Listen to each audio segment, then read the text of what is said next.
Morning, everybody.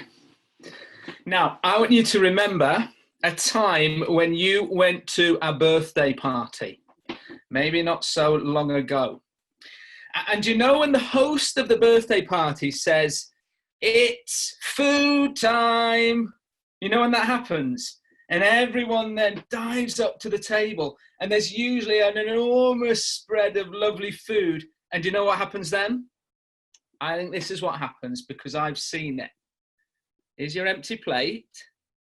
And this is what happens. You go, I'll take a sausage roll. Can you see that? I'll have a sausage roll. Hey, I tell you what, one of those cocktail sausages, woo, they're all right. Sandwiches, nah. Carrots, nah. Cucumber, nah. Oh, tell you what, I'll have another sausage roll. Another cocktail sausage, that's all right. All right, that's enough of that. Whoa, look what's down there. Cool, I'm going to have one of those. Cool. Hey, I tell you what, they're going too fast. They're going too quick. I'm going to get another one on my plate, quick. Cool, look what's down the other end of the table. Mini rolls. Get them on your plate. Oh, hold on. That lad's taken 3. I'm going to have another. I'm going to have 2. I can't believe what's down there. Twixes. Let's get Twixes on. Come on, having another as well. That is what your plate looks like if your mummy and daddy aren't around. Is that right? Definitely right, because I've seen it. Even Josh Horn's nodding his head because that's what Josh does too. He fills up his plate. And what happens is, do you know what happens? We go, me. Grab for me. That's going quickly. I want. Does that sound familiar? It does with me. And do you know what today? Paul is saying that me does not bring true happiness. Knowing Jesus brings true happiness, which means we're able to love others and not be me. Right, we're going to have a look at that in a moment, but I have got a quiz. And it's a quiz about Jesus because we're talking about knowing Jesus. Okay, so I don't need any answers, but I want you to talk about it amongst yourselves. You've got 10 seconds, okay, amongst yourselves, and see if you can get the right answers to these tough questions about knowing Jesus, okay? Here's the first one. How well do you know Jesus is the question, the big question that I am going to ask. Okay, so question number 1, here it is. How powerful is Jesus? 10 seconds, talk amongst yourselves. How powerful is Jesus?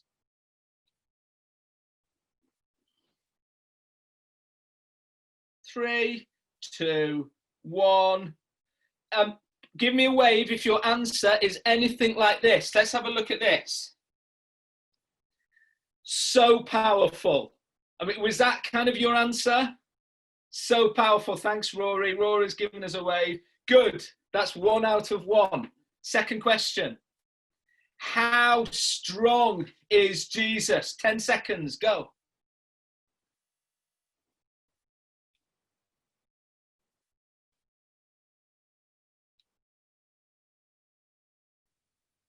Three, 2, 1. Give me a wave if your answer is anything like this. The strongest ever. Let me see your muscles. Can I see muscles? That's how strong Jesus is. The strongest ever. Okay, 2 out of 3. I think we're doing okay. Third question, last question. How smart is Jesus? How smart is Jesus? 10 seconds, go.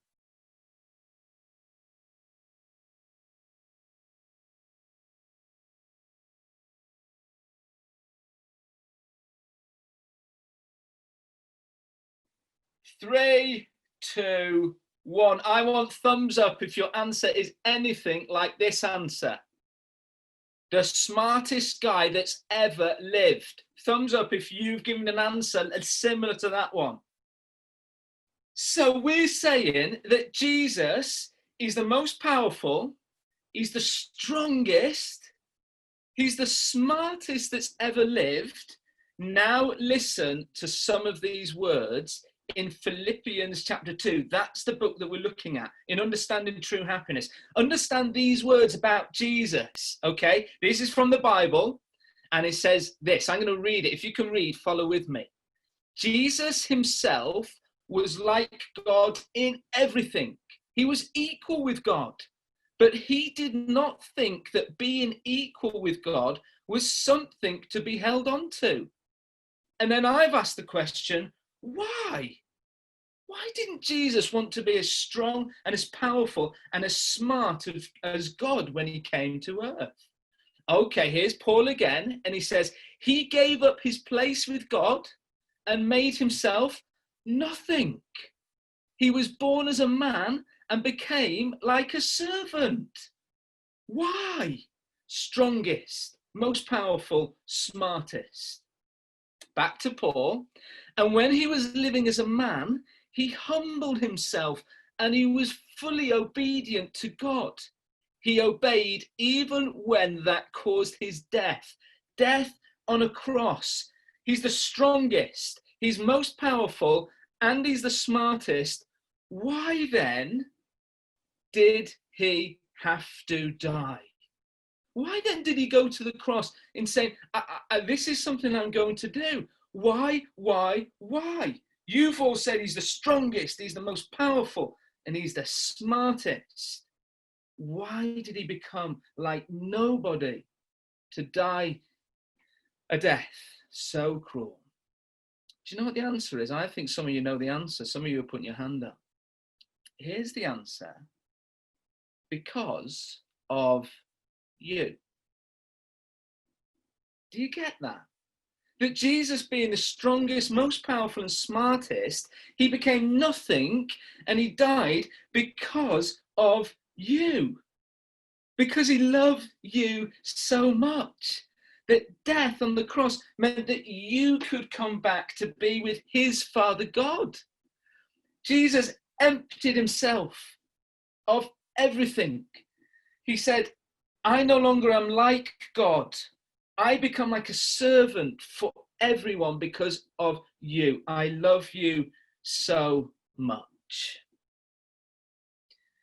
And do you know what trusting and knowing Jesus means for us? It means that we then can live for him and love others. So do you remember? You remember that plate? Here's my plate of food at the party. Do you know what it looks like now? It means that what I have, Jesus is saying, and Paul is saying, this is what true happiness is. It's giving away, giving of yourself away. That's what Jesus enables you and I to do, to give yourself away. So it means that I can give out, not just party food, but share things in life. It means that kind of my favorite toy, do you know what? I can share that with someone else. And the next slide of the PowerPoint, Paul is saying, this is great. This brings me true happiness. When I see this happen, look at the words in green. Does your life in Jesus give you strength? Paul says. And we're saying, if we trust him, it does. If so, make me very happy, Paul says, by having the same thoughts and sharing the same love as Jesus. So when you do things, don't be selfish. Don't go me. Or don't let pride be your guide. And be humble and give more honor to others than yourself. Don't just be interested in me. But live for others. Trust in Jesus' death, being like him in life. That's what Paul is saying. So here's my plate, and look, I can give away and be selfless in that area.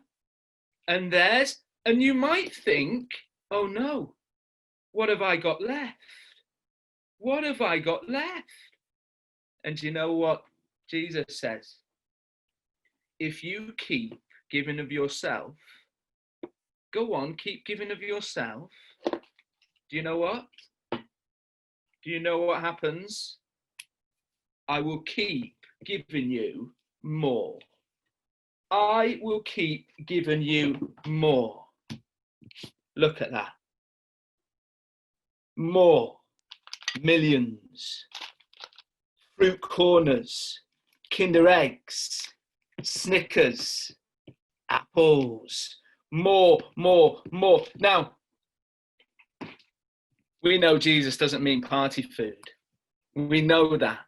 But as I give away and as I share my life with others and as I think about others more, Jesus says, I will give you more.